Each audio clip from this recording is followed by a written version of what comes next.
So now we are going to discuss some terminology which is related to wave motion. The first one is amplitude.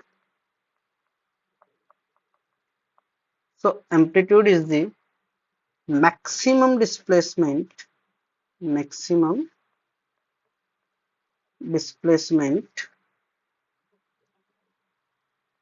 of particle of medium about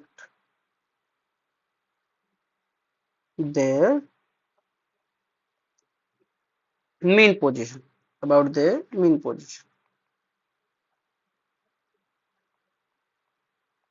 देखो यार,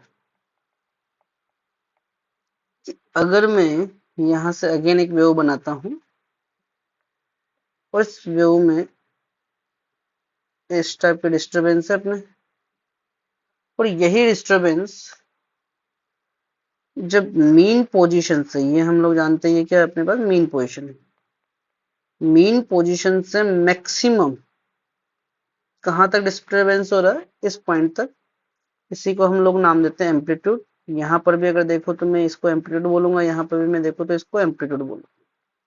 तो mean position से maximum कितना displace हो रहा है अपना particle, उसी डिस्टरबेंस को हम लोग बोलते हैं amplitude, and that is denoted by what, capital A. और क्योंकि ये एक डिस्प्लेसमेंट है तो इसकी एसआई यूनिट क्या होगी, इसकी एसआई यूनिट होगी अपने पास मीटर। ठीक, सेकंड अपने पास है time period. Time period, time period जो होता है किसी भी वेव के अंदर, उसको हम लोग कैसे डिफाइन करते हैं, the time in which a particle of the medium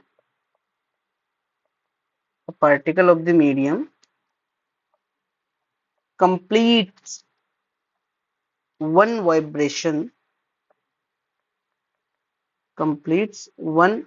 vibration to and fro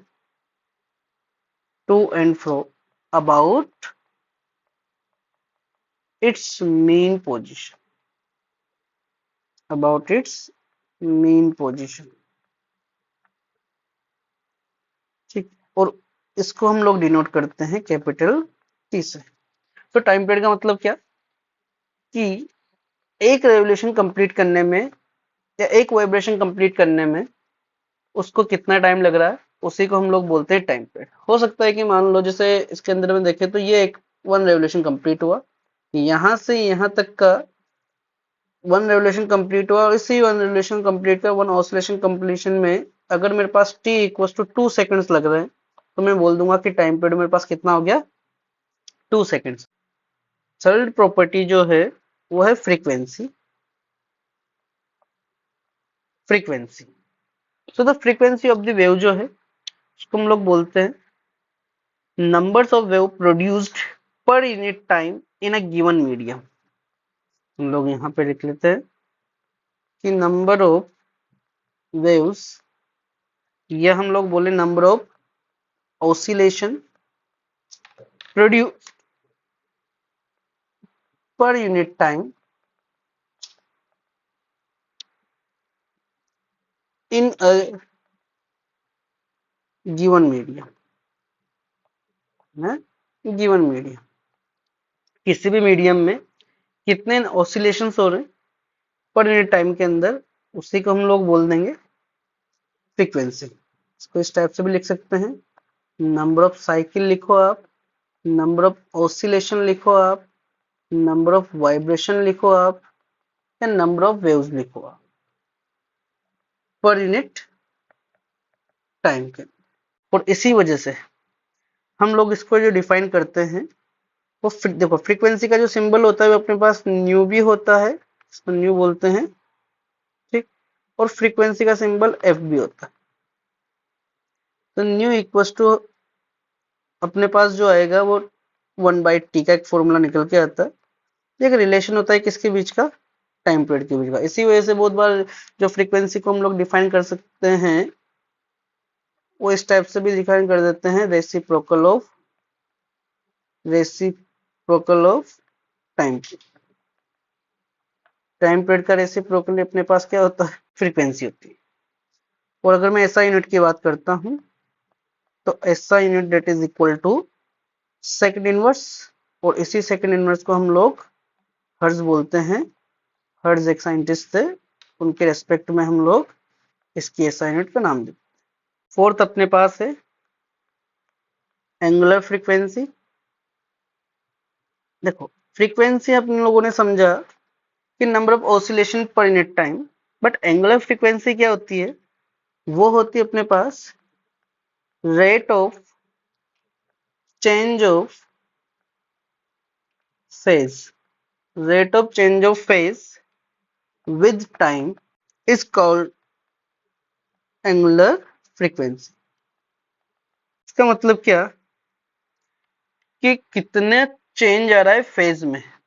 देखो फेज क्या है, फेज की अगर मैं सिंपली बात करूं कि अगर हम लोग इसको इजी तरीके से समझे तो ये 4 क्वाड्रेंट है। ये फर्स्ट अपने पास है, सेकंड अपने पास है, थर्ड है और ये फोर्थ है। अगर मैं एक पूरा साइकिल कंप्लीट करता हूं तो मैंने जो डिस्टेंस कवर की वो किया 2 पाई, दैट इज इन रेडियन। और इसी को हम लोग समझ सकते हैं कि जैसे वन ऑसिलेशन होता है, समझो इसको, जैसे वन ऑसिलेशन होता है, वन ऑसिलेशन कंप्लीट होने में अपने को पास होता है 2 पाई। इसी वजह से हम लोग बोल देंगे कि ये जो पूरा यहाँ से इस पॉइंट तक का, अगर आपने ऑसिलेशन वाला चैप्टर पढ़ा होगा तो ये जरूर समझ में आएगा कि 0 से ये 2 पाई तक का है अपने पास फेज, ये पाई है, और इसके बीच में अपने पास ये पाई बाई 2 है और ये 3 पाई बाई 2। तो एंगुलर फ्रीक्वेंसी को हम लोग डिफाइन करते हैं rate of change of phase with time, और इसको हम लोग सिंपली लिख सकते हैं। इसका जो सिंबल होता है वो ओमेगा से हम लोग इसे रिप्रेजेंट करते हैं। So here omega is equal to 2 pi by T, या फिर हम लोग 1 अपॉन टी को अभी थोड़ी देर पहले हम लोगों ने देखा क्या बोलते हैं, फ्रीक्वेंसी, तो इसको म्यू भी लिख सकते हैं। सो ओमेगा इक्वल टू होता है 2 पाई बाई एफ और 2 पाई बाई म्यू। क्योंकि ये पाई जो होता है वो रेडियन में अपने पास है और टाइम जो होता है सेकंड में है, इस वजह से इसकी जो SI यूनिट है वो SI यूनिट अपने पास बनती है रेडियन पर सेकेंड। नेक्स्ट हम लोग देखेंगे वो है वेवलेंथ। वेवलेंथ वेवलेंथ हम लोग जानते हैं कि वेव कितनी डिस्टेंस ट्रेवल कर रही है to complete one vibration. So we can define the wavelength, that is distance covered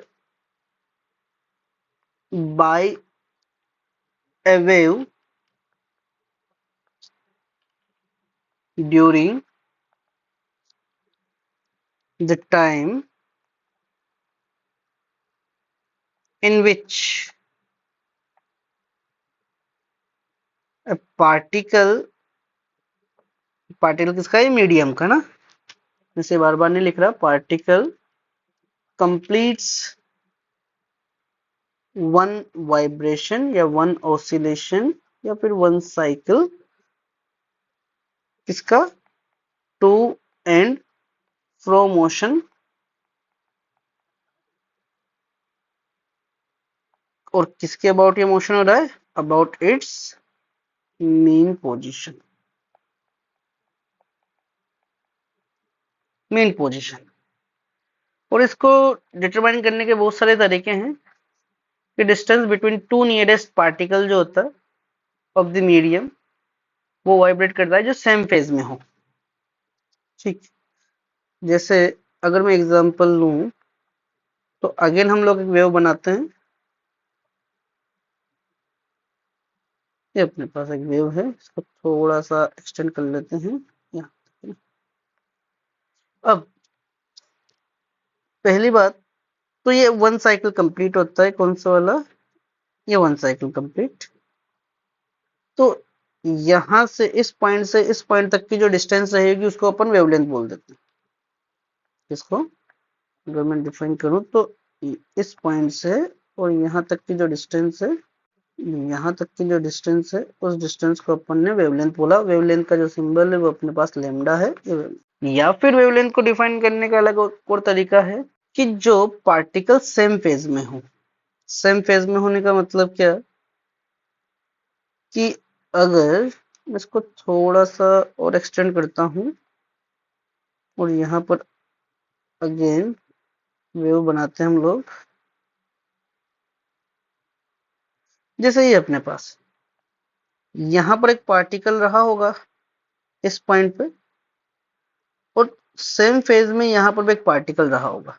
अगर ये 0 रहता है, ये 2 पाई रहता है, ये अपने पास पाई है, ये इस यहाँ पर जो पार्टिकल है वो पाई/2। तो जब मैं वापस स्टार्ट करूंगा तो ये यहाँ पे मेरे पास 0 से लेके स्टार्ट होगा और ये मेरे पास पाई/2 बने। तो ये और ये वाला जो पार्टिकल है, मैं अगर इसको y1 बोलता हूँ, इसको y2 बोलता हूँ, यहाँ पे जो पार्टिकल रहेंगे वो सेम फेज में, ये दो पार्टिकल भी सेम फेज में, और आगे भी कोई पार्टिकल आएंगे वो भी सेम फेज में। और अगर मैं नीचे की साइड बात करता हूँ तो यहाँ पर ये B1 बोल देता हूँ, इसको मैं B2 बोल देता हूँ। तो ये किसमें है यार, सेम फेज में है। ये फेज कितना है अपने पास, 3π/2, और ये भी कितना है मेरे पास, 3π/2, इस पॉइंट पे जो फेज है ना। तो इसी वजह से हम लोग वेवलेंथ को एक और तरीके से डिफाइन कर सकते हैं। कैसे डिफाइन करेंगे वेवलेंथ को, the distance between two nearest particle, of the medium.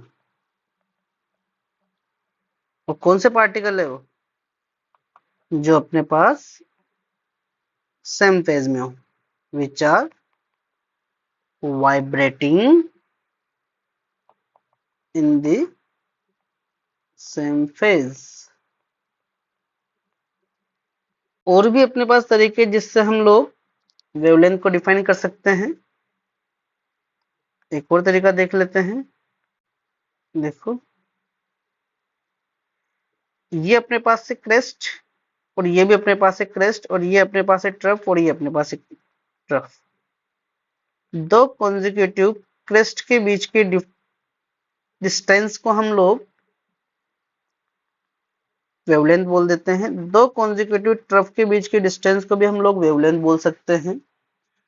अगर यही मैं लॉन्गिट्यूडिनल वेव में देखूं तो लॉन्गिट्यूडिनल वेव को बनाने के लिए हम लोग अगेन ये कंप्रेशन और ये रेयरफेक्शन, फिर ये कंप्रेशन और फिर ये रेयरफेक्शन। तो इस पॉइंट पे ये कंप्रेशन है, ये रेयरफेक्शन, ये कंप्रेशन और रेयरफेक्शन है, और direction of propagation of wave ये रहा होगा। दो कंप्रेशन के बीच की डिस्टेंस को हम लोगों ने बोला लेमडा, और दो रेयरफेक्शन के बीच की डिस्टेंस को हम लोगों ने बोला लेमडा। तो लेमडा को डिफाइन करने का तरीके और भी हैं कि distance between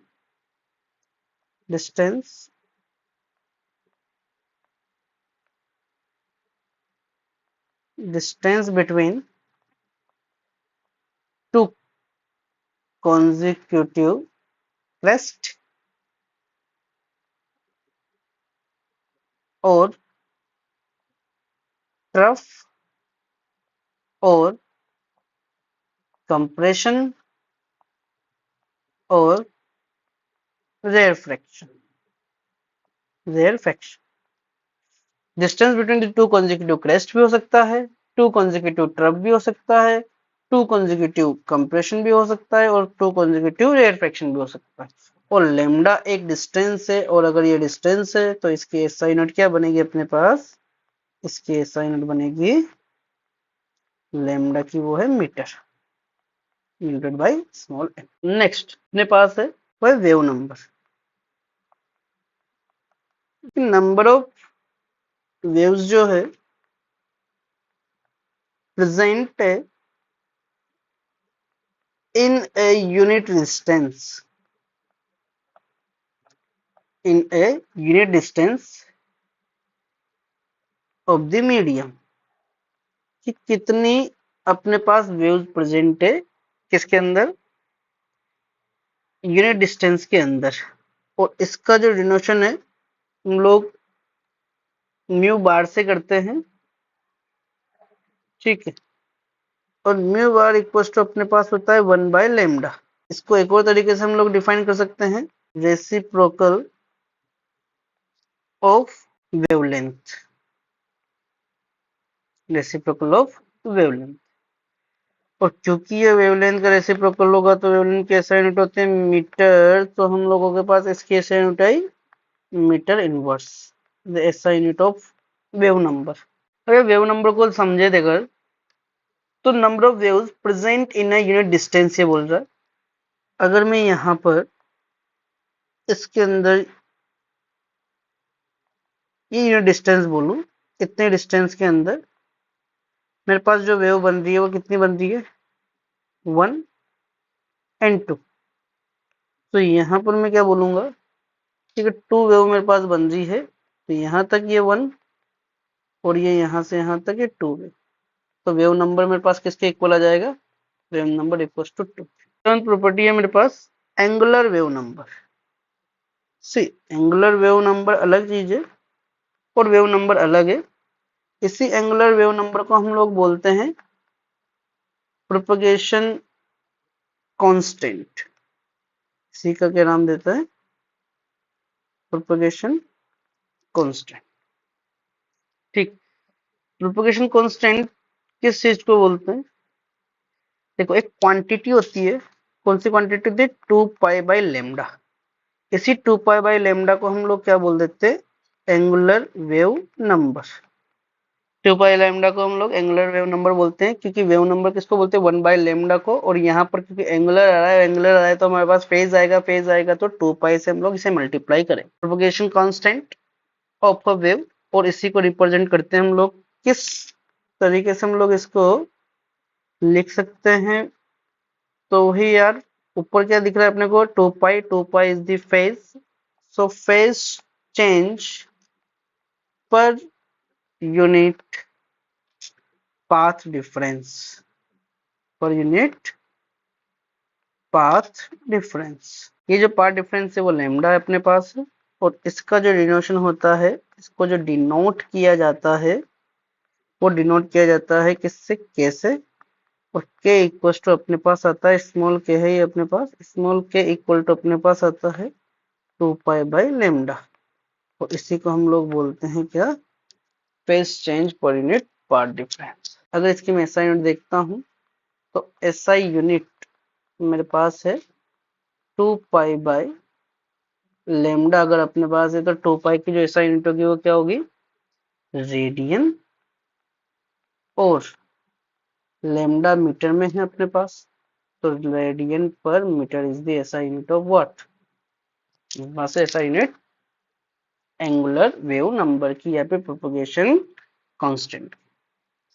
eight wave velocity या फिर फेज वेलोसिटी, वेव वेलोसिटी और फिर फेज वेलोसिटी जो अपने पास ये है, the distance covered by a wave पर यूनिट टाइम। कैसे हम लोग डिफाइन करेंगे, देखो वेलोसिटी जानते हैं या स्पीड आप जानते हो, तो क्या होता है, डिस्टेंस अपॉन टाइम होती है स्पीड। और इसी वजह से हम लोगों ने फेज वेलोसिटी और वेव वेलोसिटी को यही बोला क्या, कि distance covered by a wave पर यूनिट टाइम। किसी भी ये टाइम के अंदर कितना डिस्टेंस कोई वेव ट्रेवल कर रही है, उसको हम लोग अगर जानते हैं तो हम लोग बोल देंगे सिंपली कि वो उसकी वेलोसिटी कहलाएगी। और कौन से डायरेक्शन में, in its direction of propagation of wave.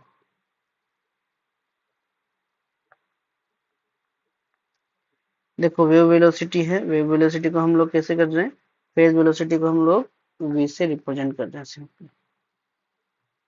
ठीक, so distance covered by the wave पर यूनिट टाइम अपने पास होता है वेव वेलोसिटी।